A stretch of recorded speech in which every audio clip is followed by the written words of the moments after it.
파키스탄이 탈레반에 대해 공개적으로 전쟁을 선포했습니다. 그리고 지금 여러분이 보게 될 이 영상들은 많은 것을 드러냅니다. 이 영상은 2월 27일 새벽에 촬영된 것입니다.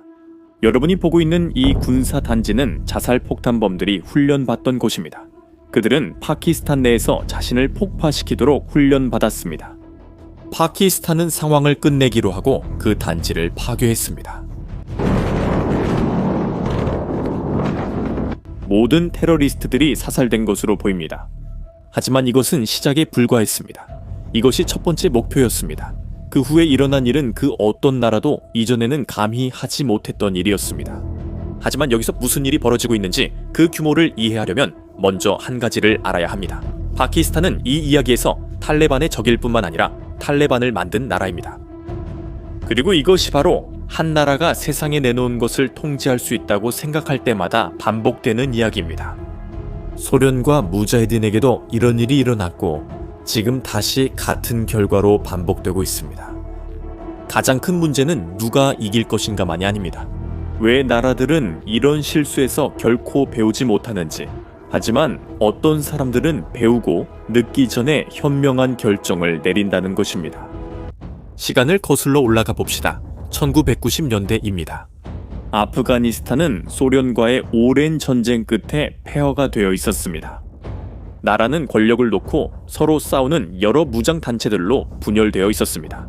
완전한 혼돈이었죠. 파키스탄은 그 혼돈 속에서 기회를 보았습니다. 그 아이디어는 단순하지만 대담했습니다. 아프가니스탄의 동맹이자 복종하며 보호막 역할을 할 수 있는 집단을 권력에 앉히는 것이었죠. 파키스탄에 절대 반대하지 않을 이웃이었습니다. 인도와 전쟁이 벌어질 경우 후퇴하고 재정비할 수 있는 영토가 될 수 있었습니다. 이 계획은 파키스탄 정부 내에서 공식적인 이름까지 있었습니다. 전략적 종심교리, 복잡해 보이지만 단순한 아이디어입니다. 아프가니스탄을 동맹국으로 삼아 파키스탄의 후방을 보호하겠다는 것이죠.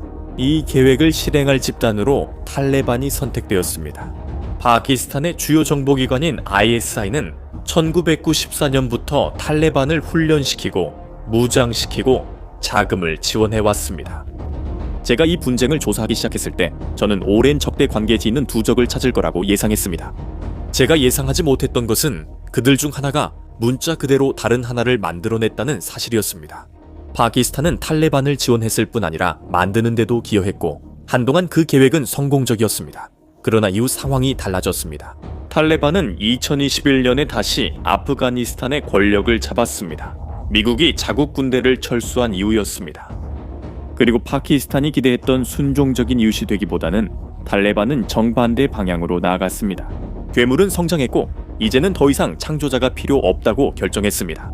파키스탄이 왜 공개적으로 전쟁을 선포할 지경에 이르렀는지 이해하려면 한 이름을 알아야 합니다. TTP, 테우리크-이-탈레반 파키스탄. 이 복잡한 이름은 파키스탄 탈레반을 의미합니다. 이 단체는 파키스탄 영토 내에서 활동하는 테러 조직입니다. 이들은 아프가니스탄 탈리반과 같은 신념, 같은 관습, 같은 기원, 그리고 같은 목표를 공유합니다. 그 목표는 파키스탄 정부를 전복시키고 그 자리에 극단주의 정권을 세우는 것입니다.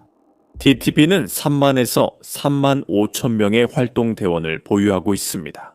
이는 UN 자체가 밝힌 내용입니다. 그리고 아프간 탈리반은 이 단체를 아프가니스탄 내에 숨겨주었고 안전한 은신처를 제공했으며 TTP 지도자들을 보호하고 그들이 아프가니스탄 땅에서 파키스탄 내 공격을 계획하고 실행할 수 있도록 허용했습니다. 이것이 실제로 무엇을 의미하는지 생각해 보십시오. 파키스탄에서 발생한 테러 공격으로 최소 26명이 사망했습니다. 보안 카메라에 폭발 순간이 포착되었습니다. 이번 테러는 파키스탄과 아제르바이잔, 이란 국경에 위치한 기차역에서 발생했습니다. 파키스탄 시장에서 폭탄이 터지고 군 기지에 대한 공격과 민간인에 대한 테러가 이어지고 있습니다. 이 모든 것은 국경 너머 탈리반의 보호 아래에서 계획된 일입니다. 파키스탄은 탈리반에게 TTP 지도자들을 넘기라고 요구했지만 탈리반은 이를 무시했습니다. 파키스탄이 위협했지만 탈레반은 계속해서 무시했습니다. 터키, 카타르, 사우디아라비아의 중재로 2025년 10월에 휴전과 합의 시도가 있었습니다. 즉, 다른 나라들이 양측을 한자리에 앉혀 화해를 시도했지만 그 합의는 오래가지 못했습니다. 폭력은 계속되었고 파키스탄 내에서 TTP의 공격도 이어졌으며 결국 인내심의 한계에 도달하게 되었습니다. 파키스탄은 아프가니스탄의 탈리반 정부에 대해 공개적으로 전쟁을 선포하고 수도 카불을 공격했습니다. 파키스탄은 더 이상 참지 않겠다고 했습니다.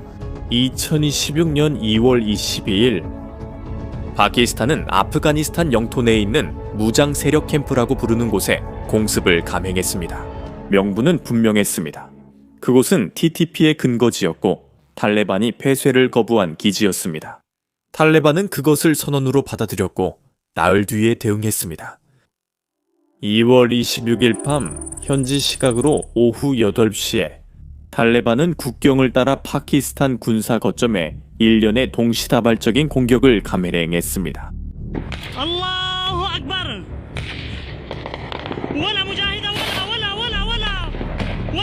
쿠나르, 호스트, 낭가르하르, 누리스탄, 파크티아, 파크티카주에는 파키스탄 군사기지가 있습니다. 평범한 밤 이 기지에 있는 파키스탄 군인들을 상상해 보세요. 그리고 갑자기 동시에 수백 킬로미터에 걸친 국경의 여러 지점에서 총격이 시작됩니다. 총격, 동시에 터지는 폭발음. 탈레반이 여러 지점에서 동시에 공격을 감행했고 파키스탄은 이런 규모를 예상하지 못해 분노했습니다. 파키스탄 정부 대변인은 탈레반이 잘못 계산했고 아무런 도발 없이 여러 곳에서 총격을 가했다고 말했습니다.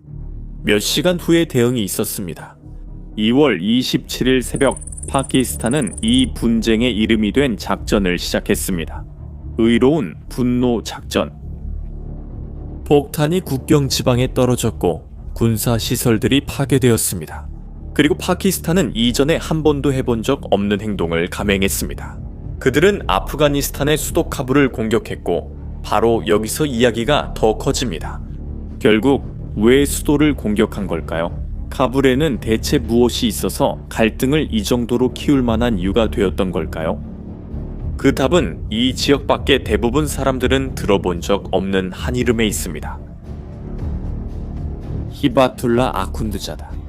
그는 탈레반의 최고 지도자이자 아프가니스탄에서 가장 강력한 인물이며 모든 것을 통제하는 수장이지만 거의 공개석상의 모습을 드러내지 않습니다. 탈레반이 권력에서 물러나 있던 시절 그는 그림자 속에 살았습니다. 2021년 이후에도 계속 그림자 속에 머물렀고 신비롭고 보호받는 사실상 보이지 않는 인물이었습니다. 그리고 칸다하르는 그가 살고 통치하는 도시이자 탈레반의 정신적 수도이며 아쿤드자다가 카불의 스포트라이트에서 멀리 떨어져 거주하는 곳입니다. 파키스탄은 카불만을 겨냥한 것이 아니라 칸다하르, 즉 최고 지도자가 거주하는 도시도 직접 겨냥했습니다. 그 목적은 아주 특별했습니다. 바로 아쿤드자다를 찾아내어 제거하는 것이었습니다. 이것은 추측이 아닙니다. 뉴욕타임스, CNN, 그리고 포린폴리시는 칸다하르에 대한 공격이 아쿤드자다의 거주지에서 1km 도체 안 되는 곳에 위치한 시설들을 목표로 했다는 사실을 확인했습니다. 파키스탄은 그 남자를 쫓았습니다. 한 나라가 다른 나라 지도자를 암살하려 했습니다. 이것이 이 갈등을 앞으로 올 어떤 것과도 구분짓는 점입니다. 이것은 다른 어떤 나라도 감히 하지 못했던 일입니다. 그리고 아직 아무도 대답할 수 없는 큰 질문이 있습니다. 성공했을까요? 탈레반은 그들의 지도자의 사망을 확인하지도 부인하지도 않았고 실제로 그런 일이 일어났더라도 아마 확인하지 않았을 것입니다. 최고 지도자 사망을 인정하면 집단 사기에 큰 타격이 될 것입니다. 지금까지 아쿤드자다가 사망했다는 확인은 없습니다. 하지만 파키스탄도 물러서지 않았습니다. 국방부 장관 카와자 모하메드 아시프는 현재 상황을 설명하기 위해 특정한 표현을 사용했습니다.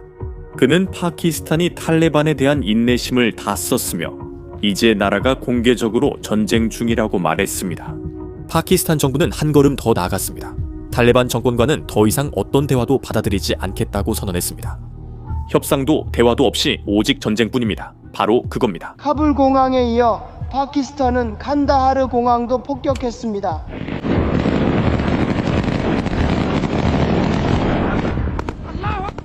한편 탈레반도 그들의 입장을 밝혔습니다. 조직 대변인 자비울라 무자히드는 탈레반이 파키스탄의 공격에 헬만드와 칸다하르 지역의 거점들을 타격하며 대응했다고 밝히는 메시지를 발표했습니다. 그 메시지는 게시된 직후 삭제되었습니다. 왜 삭제했을까요? 아무도 정확히는 알지 못하지만 이로 인해 양측에서 실제로 무슨 일이 벌어지고 있는지에 대한 추측이 더욱 커졌습니다. 그리고 사상자에 대해 말하자면 떠도는 숫자들은 완전히 상반됩니다. 이 숫자들은 너무 달라서 전 세계 거의 모든 언론이 보도에 경고문을 추가하고 있습니다. 즉, 이 데이터들 중 어느 것도 독립적으로 확인할 수 없었다고 말이죠. 확실한 것은 많은 사람들이 목숨을 잃었고 전투는 계속되고 있다는 점입니다. 하지만 이 전쟁에서 모두를, 심지어 군사 전문가들까지 놀라게 한 요소가 있습니다. 파키스탄은 탈레반 드론이 자국 영토 내 3곳을 공격했다고 밝혔습니다. 그리고 이것이 충격적인 이유는 탈레반이 전에는 전투용 드론을 사용하지 않았기 때문입니다. 이 단체는 누구나 상점에서 살 수 있는 민간용 드론만 사용한 것으로 알려져 있었습니다. 실제 군사 능력이 있는 것은 아니었지만 이 드론들은 달랐습니다. 공격 능력을 갖추고 있었고 특정 외국 내의 특정 군사 시설을 타격하는 데 사용되었습니다. 그리고 이 모든 것에서 가장 우려되는 점은 아직까지도 누가 이 드론들을 그들에게 제공했는지 아무도 확실히 모른다는 것입니다. 이것이 판도를 바꿨다는 사실만 알려졌습니다. 예전에는 게릴라전과 급조 폭발물에 의존하던 집단이었지만 이제는 공중 공격 능력까지 갖추게 되었습니다. 그리고 여기서 이 전쟁에서 가장 놀라운 부분에 도달하게 됩니다. 파키스탄은 거의 모든 군사적 측면에서 탈레반보다 훨씬 더 강력합니다. 파키스탄 군대는 66만 명의 현역 병력을 보유하고 있지만 탈레반은 약 7만 5천 명 정도입니다. 파키스탄은 55만 명의 예비군, 즉 언제든지 전투에 투입될 수 있는 훈련된 인력을 보유하고 있으며 추가로 50만 명의 보안 병력도 있습니다. 탈레반은 예비군이 전혀 없습니다. 파키스탄이 매년 군대에 쓰는 돈은 90억 달러가 넘지만 탈레반은 1억 4,500만 달러를 씁니다. 파키스탄은 2,600대가 넘는 전차, 5만 9,000대가 넘는 장갑차, 120척의 함정을 보유한 해군, 그리고 최신 전투기를 갖춘 완전한 공군을 가지고 있습니다. 탈레반은 소련 시절의 헬리콥터 몇 대와 2021년 미국이 아프가니스탄을 떠날 때 남기고 간 장비를 가지고 있습니다.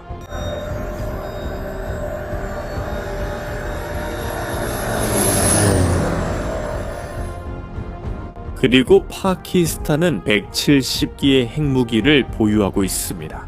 이론상으로는 이 전쟁이 파키스탄의 압도적인 승리로 빠르게 끝나야 하지만 이론과 현실은 다릅니다. 그렇다면 왜 이 전쟁은 끝나지 않았을까요? 세계에서 가장 강력한 군사력을 가진 미국이 20년 동안 아프가니스탄에 머물렀다가 승리하지 못하고 철수한 데에는 아주 분명한 이유가 있습니다.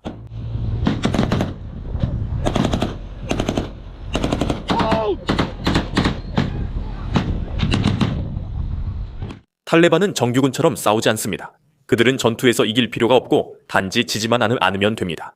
그리고 지지 않기 위해 게릴라전을 사용합니다. 기습 공격과 매복입니다. 민간인 속으로 사라졌다가 다른 곳에서 다시 나타나고 적을 오랜 시간에 걸쳐 서서히 약화시킵니다. 결국 적이 포기할 때까지 말이죠. 탈레반이 미국인들에게 한 일이 바로 그거였고 파키스탄도 그 사실을 알고 있습니다. 하지만 탈레반에게 이 기술을 누가 가르쳤는지 말해주기 전에 잠깐 멈추고 한번 생각해보세요.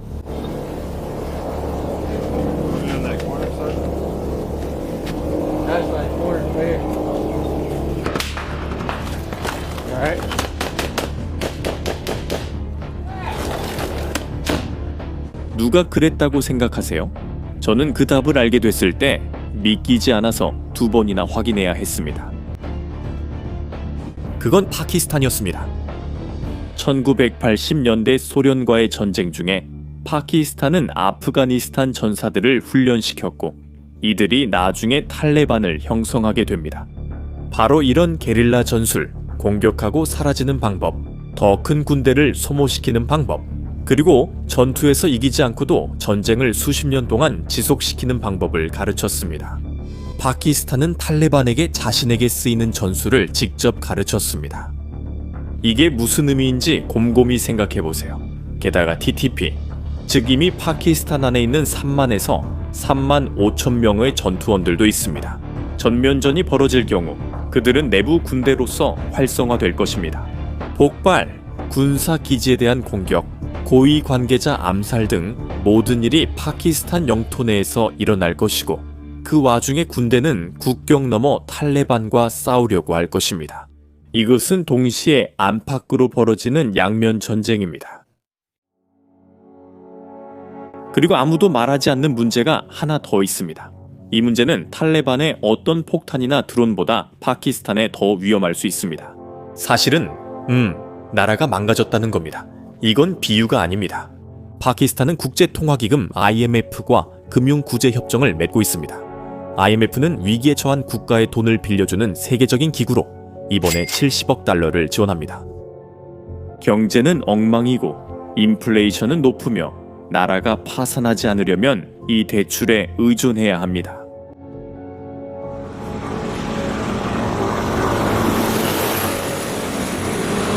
사실 파키스탄은 탈레반과 전쟁을 벌일 여유가 없습니다. 게릴라전은 비용이 많이 들고 오래 걸리며 병사, 연료, 탄약, 수송이 필요합니다. 몇 주가 아니라 몇 년 동안 말이죠.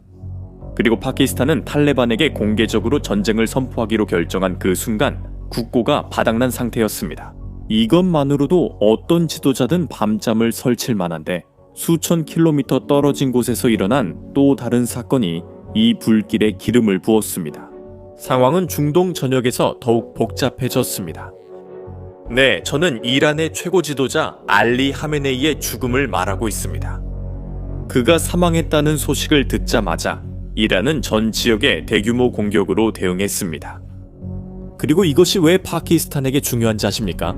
파키스탄은 석유를 수입하고 이란은 그 석유가 지나가는 같은 지역에 있기 때문입니다.